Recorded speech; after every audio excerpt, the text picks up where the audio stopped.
Friends, ఈరోజు నేను ఈ వీడియోలో ఇన్స్టెంట్ మామిడికాయ తురుము పచ్చడికి కావాల్సిన పదార్థాలు మరియు తయారు చేసే విధానంను చూపించబోతున్నాను. ముందుగా తగినన్ని ఎండుమిరపకాయలు తీసుకోవాలి. వాటిని 1 గంట సేపు ఎండలో పెట్టి వాటి తొడిమెలంతా ఒలిచేసి మిక్సీ జార్లో వేసి పొడి చేసుకోవాలి.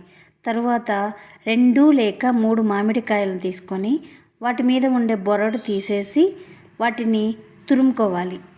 మనం మిక్సీ జార్లో వేసుకున్నటువంటి ఎండుమిరపకాయల పౌడర్ని ఈ తురుముకున్నటువంటి మామిడికాయ గుజ్జుకు కలపాలి. దాంతోపాటు తగినంత ఉప్పు వేసుకొని బాగా మిక్స్ చేసుకోవాలి.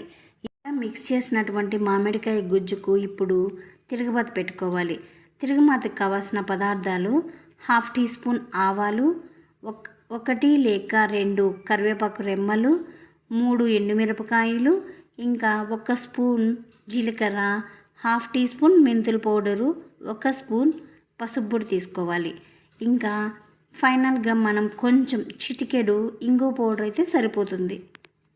ఇప్పుడు స్టవ్ మీద బండలు పెట్టి మనం తగినంత ఆయిల్ వేసుకొని ఈ పోపు దినుసులు ఆవాలు, జీలకర్ర, మినప్పప్పు, కరివేపాకు ఇంకా ఎండుమిరపకాయలని చిన్న చిన్న ముక్కలుగా చేసి తిరగబాతలో వేసుకోవాలి.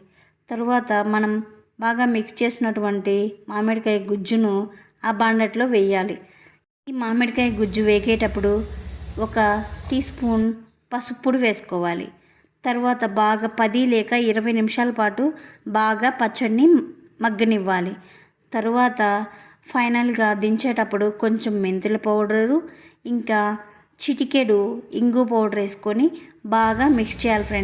ఫ్రెండ్స్ ఇక్కడ పచ్చివాసన అనేది ఉండకుండా బాగా మగ్గనివ్వాలి. పచ్చడిని బాగా కలబెట్టాలి ఫ్రెండ్స్. కలబెట్టిన తర్వాత మనకి బ్రౌనిష్ రంగులో వస్తుంది ఈ మామిడికాయ గుజ్జు.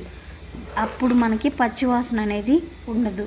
దాన్ని మనం అన్నంలో వేసుకొని తింటే ఫ్రెండ్స్ ఓహో సూపర్ ఉంటుంది ఫ్రెండ్స్. ప్లీజ్ ఒకసారి ట్రై చేయండి ఫ్రెండ్స్.